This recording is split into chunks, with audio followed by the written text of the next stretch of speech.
अस्सलाम वालेकुम and welcome back to my YouTube channel. हम अभी इस वाले लेक्चर में कंट्रोल ऑफ ब्रीदिंग के हवाले से डिस्कशन कर लेते हैं। देखते हैं ब्रीदिंग क्या होता है, कैसे अकर होता है, कहाँ अकर होता है एंड सो ऑन। सो ये आप लोगों का जो रिस्पायरेशन चैप्टर है उसका आप लोग बोले कि ऑलमोस्ट ये तकरीबन कोई 7th या 6th लेक्चर होगा। तो ऑलरेडी मैं आप लोगों के सामने रिस्पायरेटरी वॉल्यूम भी डिस्कस कर चुका हूँ, इसके साथ साथ मैं कंट्रोल ऑफ ब्रीदिंग भी आप लोगों के सामने डिस्कस कर चुका हूँ। इसके बाद आप लोगों ने इंटरनल और एक्सटर्नल रिस्पायरेशन में भी डिफरेंस डिस्कस किया है। आसान सा लेक्चर है, आसान सा टॉपिक है, इसको आप लोग अंडरस्टैंड करने की कोशिश करें। तो पिछला लेक्चर अगर इन केस आप लोगों ने नहीं देखा उसको एक दफ़ा रीड करें। आप सबको पता है ब्रीदिंग, अगर इन केस आपसे कोई पूछता है कि ये क्या होता है तो आप बोलेंगे कि ये एक फ़िज़िकल प्रोसेस होता है। ये फ़िज़िकल प्रोसेस आप लोग बोलते हैं कि नॉर्मली एनिमल्स में अकर होता है और इस ब्रीदिंग का पर्पज़ आप लोगों ने डिस्कस किया है कि गैसियस एक्सचेंज होता है। आप लोगों ने डिस्कस किया है डिटेल में कि इस पूरे प्रोसेस के दौरान इनहेलेशन और एक्सहेलेशन अकर हो रहा होता है। हमने ये देखना है कि इसको कंट्रोल कौन करता है, कंट्रोल कैसे किया जाता है। सो बिल्कुल आसान सा सिंपल सा टॉपिक है, यहाँ पर आप लोग इसके नोट्स जो है वो देखेंगे। सबसे पहला पॉइंट मैंने लिखा है कि breathing is an involuntary process. आप सबको पता है ब्रीदिंग इस वजह से इनवॉलंटरी प्रोसेस है। आप लोग देख ले, यहाँ पर मैं बातें भी कर रहा हूँ, मैं यहाँ पर बैठा भी हूँ, यहाँ पर लिख भी रहा हूँ। सपोज़ करते हैं मैं उठ जाता हूँ, बैठ जाता हूँ, मुझे पता भी नहीं चलता और ब्रीदिंग रेट मेरा कंट्रोल हो रहा होता है। तो इसका मतलब ये कौन सा प्रोसेस है? ये इनवॉलंटरी प्रोसेस होता है।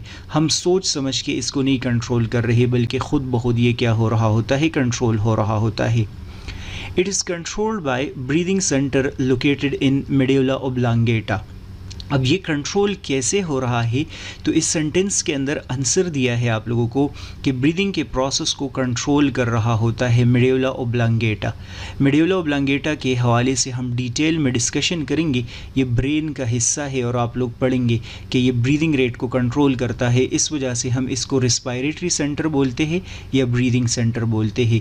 तो ये बात आप लोग MCQs के लिए प्रिपेयर कर ले कि मेडुला या मेडुला ओब्लांगेटा इज कॉल्ड क्या? Breathing centre. मैंने आप लोगों को 10th क्लास में भी बताया है कि ये इनवॉलंटरी एक्टिविटीज़ को कंट्रोल करता है हमारे बॉडी में। आगे डिस्कस किया है कि the ventral portion of medulla oblongata is called inspiratory centre of breathing that controls inhalation. मैं डायग्राम आप लोगों को दिखाऊंगा।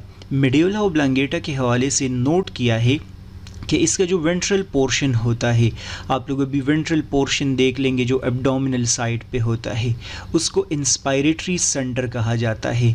इंस्पायरेटरी सेंटर का क्या मतलब होता है कि ये कंट्रोल करता है इनहेलेशन को। सो इसके ऊपर आप लोग स्टार लगा ले, ये वाला पेपर में आएगा कि इंस्पायरेटरी सेंटर कौन सा होता है मेडुला का।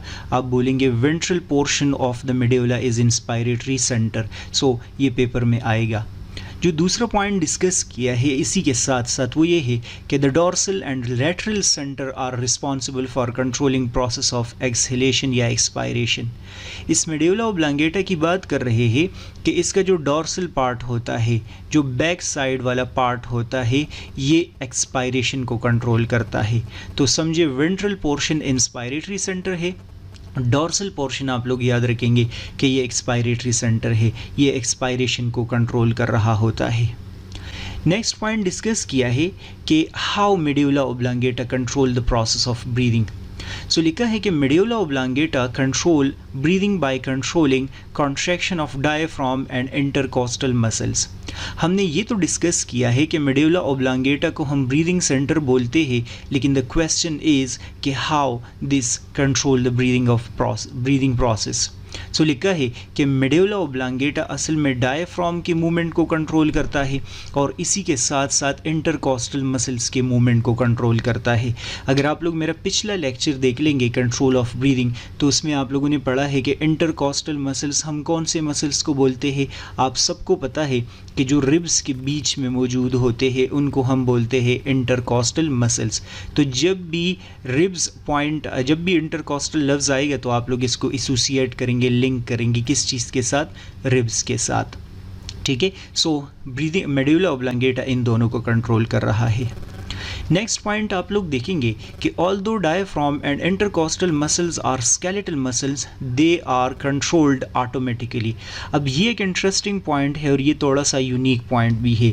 एक तो आप लोगों को इस सेंटेंस के अंदर ये इन्फॉर्मेशन मिलनी चाहिए कि डायफ्राम क्या चीज़ है, ये स्केलेटल मसल है।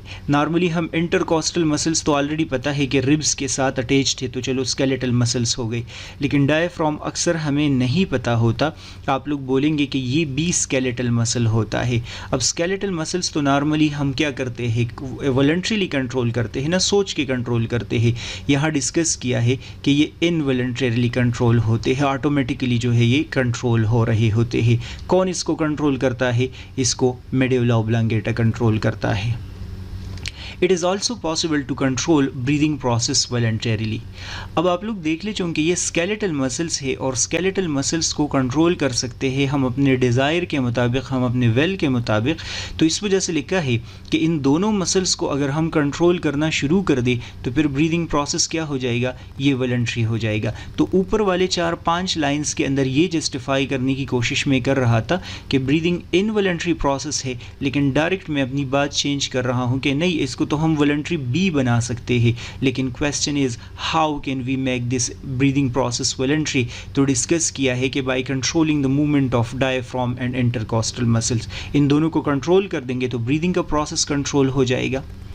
अ पर्सन कैन स्टॉप ब्रीदिंग और control depth of breathing consciously to some extent. आप लोग देख ले, मैं अपनी मर्जी से सांस बंद कर देता हूँ, आप लोग देख ले, मैं अपनी मर्जी से सांस ले लेता हूँ, उसका जो इंटेंसिटी है वो कंट्रोल कर देता हूँ।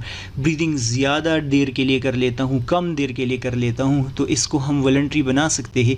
कैसे वॉलंटरी बना सकते हैं? Bye controlling the movement of diaphragm and muscles. मैंने 2-3 दफ़ा आप लोगों को ये बताया है। नेक्स्ट मैंने लिखा है कि how can we control this breathing. So cerebral cortex is responsible to control this voluntary action of forced breathing. यहाँ तो आप लोगों ने पढ़ा कि मेडुला ऑब्लांगेटा इसको इनवॉलंटरीली कंट्रोल कर रहा है, इनवॉलंटरी इसका प्रोसेस जो है वो चल रहा होता है, लेकिन जब हम सेरेब्रल कॉर्टेक्स की बात करते हैं तो फिर ये उसको क्या कर रहा होता है, ये उसको वॉलंटरी कंट्रोल करता है। सेरेब्रल कॉर्टेक्स अगर इनके हिसाब से कोई पूछता है कि ये क्या होता है, तो आप बोलेंगे कि ये सेरेब्रम का वो हिस्सा है जहाँ पर नॉर्मली थिंकिंग वगैरह कंट्रोल हो सकता है। So cerebral cortex, you need to remember कि सेरेब्रम के लिए लफ्ज़ यूज़ कर ले, ये उसका रीजन है, ये थिंकिंग को कंट्रोल करता है। तो देख लो, मैं सोचता हूँ कि मुझे सांस बंद करना चाहिए तो मैं बंद कर दूँगा, मैं सोचता हूँ कि नहीं मुझे इनहेलेशन ज़्यादा देर तक करना चाहिए तो मैं कर लूँगा। सो इसके लिए कौन रिस्पॉन्सिबल होता है? सेरेब्रल कॉर्टेक्स रिस्पॉन्सिबल होता है।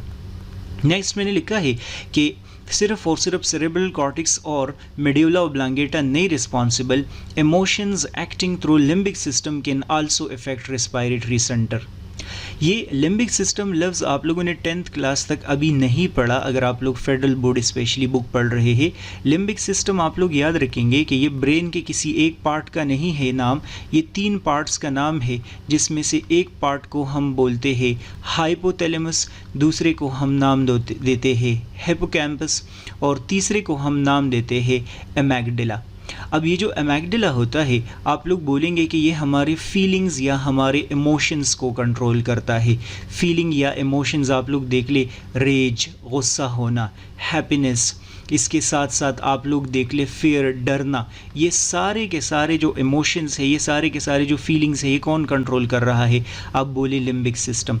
और मुझे बताओ कि जब भी हमारे इमोशंस चेंज होते हैं, गुस्सा आता है और इसके साथ साथ डर जाते हैं, इसके साथ साथ हैप्पीनेस, तो आप लोग बोले देखिए कि हमारा ब्रीदिंग रेट जो है वो क्या हो जाता है, वो इंक्रीज़ हो जाएगा। तो क्यों इंक्रीज़ हो जाएगा? क्योंकि आप लोग डिस्कस करेंगे कि ये लिम्बिक सिस्टम क्या कर रहा होता है, कंट्रोल कर रहा होता है।